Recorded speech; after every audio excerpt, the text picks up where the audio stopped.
দিনের পর দিন বড়ি খাওয়ার পরে হঠাৎ করে মনে হচ্ছে শরীর ক্লান্ততা অনুভব, অরুচি, খাবারের প্রতি অনীহা, বিভিন্ন ধরনের মর্নিং সিকনেস থেকে শুরু করে প্রেগনেন্সির লক্ষণ দেখা দেয়। তারই মধ্যে থেকে নিয়মিত গর্ভনিরোধ পিল খাওয়া হচ্ছে, জানা নেই কখন গর্ভধারণটি হয়ে গেছে। সেই সময়ে কিন্তু বিরাট ধরনের প্রবলেম হতে পারে। সন্তান প্রতিবন্ধী থেকে শুরু করে প্রিমেচিওর শিশু, কম ওজনের শিশু বিশিষ্ট সন্তান জন্মগ্রহণ করতে পারে, যেটি পরবর্তীতে আপনার বিরাট ধরনের সমস্যার কারণ হয়ে দাঁড়াবে। তাই গর্ভ অবস্থার শুরুতেই কিছু বিশেষ লক্ষণ যদি আপনি প্রকাশ পান, তাহলে যে কোনো ধরনের অ্যান্টিবায়োটিক ওষুধ কিংবা গর্ভনিরোধ পিল আপনাকে বন্ধ করে দিতে হবে। তারই মধ্যে গর্ভধারণের প্রথম লক্ষণটি হচ্ছে খাবারের প্রতি অনীহা। যে খাবারটি আপনার সবচেয়ে প্রিয় লাগে, সেই খাবারের গন্ধ শুনলেই যেন মনে হয় সেই খাবারটি অরুচি ভাব। দিনের পর দিন শরীর ক্লান্ততা অনুভব করা, ঠ্যাং দুটো যেন পিছিয়ে দিকে যায় না, পা দুটি যেন চিবায় এরকম অনুভূতি হওয়া, পা দুটো ক্ষান্ত হওয়ার মতন, এমনকি অল্প কাজে হাঁপিয়ে যাওয়া মানুষের স্বাভাবিক। যারা দুর্বল শরীর, তবে গর্ভধারণের মতন হাঁপিয়ে যাওয়া, তলপেটের যে কোনো একটি কোণায়, অর্থাৎ বাম কোণা হোক কিংবা ডান কোণায় হোক, একটি কোণায় ব্যথা হওয়া মতন স্বাভাবিক, যেমন মনে হয় কিছুটা মাসিক ব্যথার মতো। তবে মাসিক ব্যথাটি কিছুর ভাগ সময়ে পিছন দিকে হতে পারে, কোমরের নিচে ভাগ দিয়ে। কিন্তু যখন আপনার গর্ভধারণ হবে, তখন কিন্তু গর্ভধারণের যে ব্যথাটি হয়ে থাকে, অর্থাৎ ডিম্বটি যখন আপনার জরায়ুতে প্রবেশ করে, সেইখানে যখন আপনার জরায়ুতে বসে, তখন কিন্তু কিছু হালকা ব্যথা অনুভব হতে পারে। ক্লান্তিত অনুভব থেকে শুরু করে তলপেট কিছুটা চিনচিন ব্যথা অনুভব হতে পারে। প্রস্রাবের জায়গায় টনটন অনুভব হতে পারে, সেই সাথে সাথে কিন্তু প্রস্রাবের কিছুটা জ্বালাপোড়া হতে পারে। মনে রাখতে হবে, গর্ভাবস্থার যখন আপনার এই লক্ষণগুলো কিংবা পিরিয়ডের পরপরই সেই লক্ষণগুলো প্রকাশ পাবে, তখনই আপনাকে বুঝতে হবে গর্ভধারণ হয়েছে। অনেকেই জানেন না গর্ভধারণের সঠিক রেজাল্টটি কখন আসে। প্রেগনেন্সি কিট দিয়ে টেস্ট করানোর পরে। গর্ভাবস্থায় বিভিন্ন ধরনের প্রেগনেন্সি কিট কিনতে পাওয়া যায়, সেগুলো ব্যবহার করে দেখতে পারেন গর্ভধারণ হয়েছে কিনা। নিশ্চিত রূপে যখন আপনি নিশ্চিন্ত হবেন গর্ভধারণ হয়েছে, তখন কিন্তু কোনো ধরনের পিল বা অ্যান্টিবায়োটিক খাওয়া যাবে না।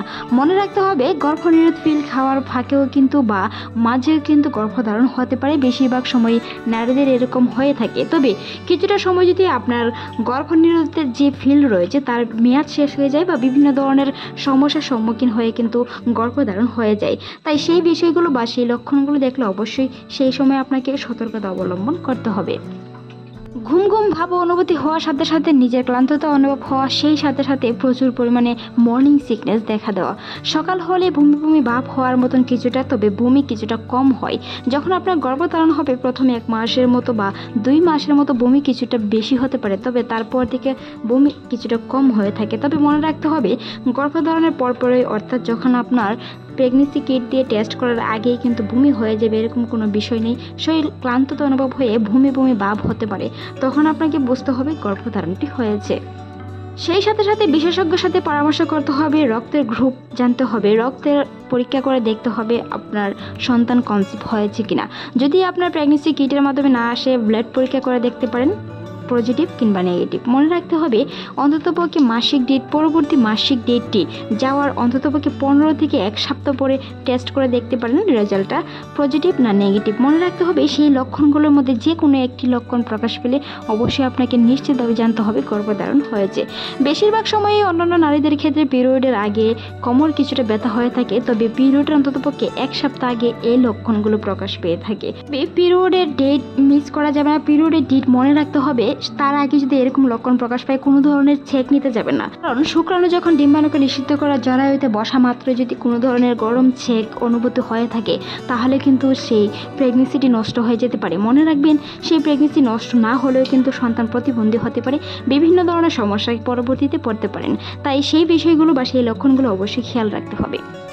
পিরিয়ডের তারিখটি সঠিকভাবে মনে রাখার চেষ্টা করুন। পিরিয়ডের তারিখ যাওয়ার পরে অন্ততপক্ষে 1 সপ্তাহ পরে টেস্ট করে দেখুন। তবে পিরিয়ডের 1 সপ্তাহ আগে যদি টেস্ট করেন, কখনোই সেটি রেজাল্ট সঠিক নাও আসতে পারে। তাই পিরিয়ডের অন্ততপক্ষে 15 দিন পরে কিংবা ব্লাড পরীক্ষা করে দেখতে পারেন রেজাল্ট সঠিক আছে কিনা। মনে রাখবেন, গর্ভনিরোধ পিল খেয়ে যান, এমনকি গর্ভনিরোধের পিলের যে প্যাকেটের তারিখ রয়েছে, মেয়াদ রয়েছে, সেগুলো অবশ্যই নির্দিষ্টভাবে পড়ার চেষ্টা করুন।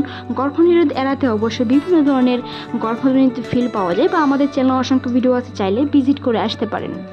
যদি আপনি গর্ভধারণ করতে চান, পরবর্তীতে 1 সপ্তাহ পরে যদি দেখেন রেজাল্টটি পজিটিভ এসেছে, তাহলে কিন্তু কিছু করণীয় রয়েছে। সেই হিসেবে কিন্তু যে করণীয়গুলো যদি আপনি ফিল খেয়ে থাকেন, তাহলে কিন্তু ফিলগুলো বন্ধ করে দিতে হবে। আর সেই বিষয়ে আপনার চিকিৎসকের পরামর্শ অবশ্যই চলতে হবে। মনে রাখবেন, সেই যদি আপনি ফিল খেয়ে থাকেন, তারপরে যদি দেখেন গর্ভধারণটি হয়েছে, তাহলে অবশ্যই আপনার চিকিৎসককে সেই কথাটি বলতে হবে। মনে রাখবেন, সেই গর্ভনিরোধ ফিল খাওয়ার কারণে কিন্তু বিভিন্ন ধরনের সমস্যা হতে পারে। তাই প্রথমতভাবেই ডাক্তারকে সেই কথাটি বলার চেষ্টা করুন। ডক্টর আপনাকে সলিউশন দেওয়ার চেষ্টা করবে যেন পরবর্তীতে সন্তানের কোনো ধরনের সমস্যা না হয়। প্রথম 3 মাস আপনাকে অবশ্যই সতর্কতা অবলম্বন করে চলতে হবে। বিভিন্ন ধরনের সিঁড়ি দিয়ে ওঠানামা থেকে শুরু করে দূরে কোথাও ভ্রমণ, বাড়ির কাছ থেকে অবশ্যই এড়িয়ে চলতে হবে। সুস্থ শিশুর জন্মদানের পরিকল্পনা একজন গর্ভধারণ মাকে সঠিক সিদ্ধান্ত নিয়ে থাকে। তাই সঠিক সিদ্ধান্ত একটি সুস্থ বাচ্চার পরিকল্পনায় একজন মা। মনে রাখতে হবে, যদি সুস্থ সন্তান চান, অবশ্যই প্রথম দিক থেকে সুস্থভাবে চিন্তা ভাবনা করতে হবে, দুশ্চিন্তামুক্ত থাকতে হবে। বিশেষজ্ঞরা বলে থাকেন, একজন গর্ভবতী মায়ের সকল অনুভূতি একজন শিশু বুঝতে পারে। তাই গর্ভ অবস্থায় যদি কান্নাকাটি কিংবা বিভিন্ন ধরনের দুশ্চিন্তায় ভোগেন, তাহলে কিন্তু পরবর্তীতে সন্তানের ক্ষতি হতে পারে। সময়ের আগে জন্মগ্রহণ করতে পারে। 37 সপ্তাহের আগে যদি কোনো শিশু জন্মগ্রহণ করে কিংবা 36 সপ্তাহের আগে যদি কোনো শিশু জন্মগ্রহণ করে থাকে, কম ওজন শিশু বিশিষ্ট তাকে বলা হয়, যেটি দ্রুত চিকিৎসার কারণ হতে পারে, বিভিন্ন ধরনের সমস্যা পর্যন্ত হতে পারে, সেই সাথে মৃত্যুর আশঙ্কা থাকে। মনে রাখতে হবে, সেই বিষয়গুলো এড়াতে অবশ্যই চিকিৎসকের সাথে খোলামেলা কথা বলার চেষ্টা করুন। উচ্চ রক্তচাপ, ডায়াবেটিস কন্ট্রোল আছে কিনা সেই বিষয়গুলো চিন্তা ভাবনা করুন। উচ্চ রক্তচাপ কিংবা স্বাস্থ্য দিক ঠিক আছে কিনা সেই বিষয়গুলো আপনার চিকিৎসকের সাথে খোলামেলা কথা বলুন। বংশগত কোনো রোগ বা ত্রুটি থাকলে সেই বিষয়গুলো খোলামেলা কথা বলুন, যেটি আপনার পরবর্তী সন্তানের ওপর প্রভাব না পড়ে। সন্তানের শিশু ও বিকাশ বৃদ্ধির জন্য অবশ্যই প্রথম থেকে পুষ্টি সমৃদ্ধ খাবার খাওয়ার চেষ্টা করুন। তবে মনে রাখতে হবে, প্রথম থেকে প্রচুর পরিমাণে পানি পান করুন, কারণ অ্যামনিওটিক তরল বাচ্চাকে ঠিক রাখতে বা শ্বাস নিঃশ্বাস ঠিক রাখতে প্লাসেন্টার মাধ্যমে দিয়ে সন্তানকে খাবার পৌঁছাতে গর্ভবতী মায়েদের সঠিক ঘুম ও পর্যাপ্ত পরিমাণে পানি নিশ্চিত করা প্রয়োজন। বাম দিকে ঘুমানোর চেষ্টা করুন। গর্ভবতী মায়েদের সঠিক ঘুমের কারণে কিন্তু পরবর্তীতে নর্মাল ডেলিভারির অনেক চান্স বাড়ে। তা নিয়ে আমাদের চ্যানেলে ভিডিও আছে, চাইলে ভিজিট করতে পারেন। আমাদের চ্যানেলে সাবস্ক্রাইব করুন এরকম অসংখ্য ভিডিও পেতে। বাম দিক দিয়ে ঘুমানোর কথা চিকিৎসকরা বলে থাকেন, কারণ বাম দিক দিয়ে ঘুমানোর কারণে প্লাসেন্টার মাধ্যমে দিয়ে সন্তান সঠিকভাবে অক্সিজেন গ্রহণ করতে পারে, খাবার গ্রহণ করতে পারে, যেটি একটি সুস্থ শিশুর লক্ষণ। একটি সুস্থ শিশু কমপক্ষে দিনে 10 বার নড়াচড়া করে, তবে সেটি 22 সপ্তাহর পরে। সেই সমস্যাগুলো এড়াতে অবশ্যই চিকিৎসকের সাথে খোলামেলা কথা বলার চেষ্টা করুন। 3 মাসের পরে শিশুর ডেভেলপমেন্টের জন্য বিভিন্ন ধরনের পুষ্টি সমৃদ্ধ খাওয়ার চেষ্টা করুন। প্রচুর পরিমাণে মধু খেতে পারেন। গর্ভ অবস্থায় মধু খেলে জরায়ুতে বিভিন্ন ধরনের সমস্যা থেকে, সংক্রমণ থেকে, রোগ প্রতিরোধ থেকে বাঁচা যায়। একটি শুক্রাণু সঠিকভাবে ডিম্বাণুকে নিষিদ্ধ করতে পারে। তাই সেই সময় সহবাসের আগে এবং গর্ভধারণ করার পর কুসুম গরম পানির সাথে কিংবা কুসুম গরম দুধের সাথে ঘি মিশিয়ে পান করতে পারেন। তবে কুসুম গরম দুধের সাথে ঘি মিশিয়ে পান করাটাই উত্তম। ডিম খেতে পারেন, যে কোনো হাঁসের ডিম, মুরগির ডিম, কয়েলের ডিম খেতে পারেন। ডিম নিয়ে আমাদের চ্যানেলে অসংখ্য ভিডিও আছে, চাইলে ভিজিট করে আসতে পারেন। কোন ডিম গর্ভস্থ শিশুর জন্য কোন পজিশনে কিংবা কোন ভর্তি ডেভেলপমেন্টের জন্য খুবই গুরুত্বপূর্ণ। হিমোগ্লোবিন পয়েন্ট বাড়াতে কী কী খাবার খেতে হবে তা নিয়ে ভিডিও আছে, চাইলে ভিজিট করবেন। মনে রাখতে হবে, আমি ডিসক্রিপশন বক্সে তার লিঙ্ক দিয়ে দিব কিংবা ভিডিওর লাস্টে আমি তার ভিডিও অ্যাড করে দিব, ভিজিট করে আসবেন।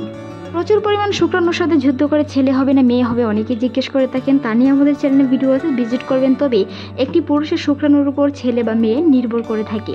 একটি মেয়ের শরীরে XX শুক্রাণু থাকে, একটি পুরুষের শরীরে XX এবং XY শুক্রাণু থাকে। তাই ছেলে হবে না মেয়ে হবে সেটি একমাত্র পুরুষের শুক্রাণুর উপর নির্ভর করে থাকে।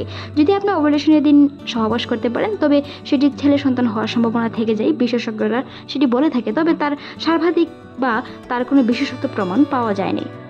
ছেলে হোক কিংবা মেয়ে হোক, সুস্থ সন্তানই সবচেয়ে বড় কাম্য। ভিডিওটি এই পর্যন্ত, ভালো লাগলে সাবস্ক্রাইব করবেন, সেই সাথে আপনার মতামত অবশ্যই জানান। ভালো থাকুন, সুস্থ থাকুন, রাধিকা বেবি টিপসের সাথেই থাকুন। ধন্যবাদ।